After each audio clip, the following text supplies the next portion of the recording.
La influencia del posmodernismo de elementos hacia de izquierda minoritario también está presente en parte de la derecha. Muy curioso, pero no, el posmodernismo es una visión de izquierda que nace a partir de la teoría crítica y de pensadores supuestamente de izquierda como Foucault, Derrida, Lacan, etc. El problema es que sus planteamientos le vienen muy bien a la derecha, pero la derecha tardó en darse cuenta, ¿no? El identitarismo, sobre todo la política de identidades, que a mí me parece que es la manzana más envenenada de esta forma de ver el mundo. El identitarismo resultó que empezó a dividir a la gente. Y bueno, sí, pero negros, pero yo soy negro y tú eres blanco, no somos iguales. Yo quiero mis escuelas para mí. Sí, es que eso se llama segregación. Mira, si de lo que se trata es que somos iguales, porque la igualdad, no, somos distintos.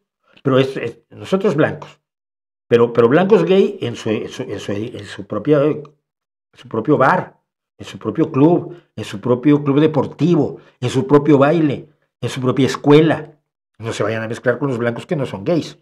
Pero los blancos gays gordos tienen que estar separados de los delgados, porque ahí hay que agarrarte a tu identidad. Y cuando te arrancas por ese camino, pues la identidad la tenemos todos como individuos y entonces no tenemos punto de confluencia con nadie, porque nadie es exactamente como nosotros. Nadie es exactamente como nosotros. Tenemos que asumir que entonces estamos solos y no podemos conformar nada en sociedad ni hacer nada en equipo. Que es en lo que derivó el interseccionalismo, ¿no? Bueno, es que a mí me discriminan por negro, pero también por mujer, pero también por lesbiana, pero también por gorda.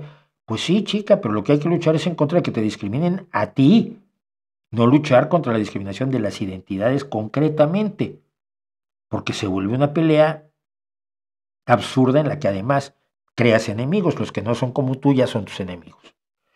Y esto le parecía muy mal a la izquierda, por supuesto, y la derecha lo vio con enorme suspicacia, hasta que se dio cuenta de que era exactamente lo que ellos decían. No somos iguales. Los supremacistas blancos, cuando se dieron cuenta de esto, pues empezaron a plantearse las cosas de una manera distinta, ¿no? Creo que sí, pero no fue algo que viniera de origen, pues que fuera una visión de derecha.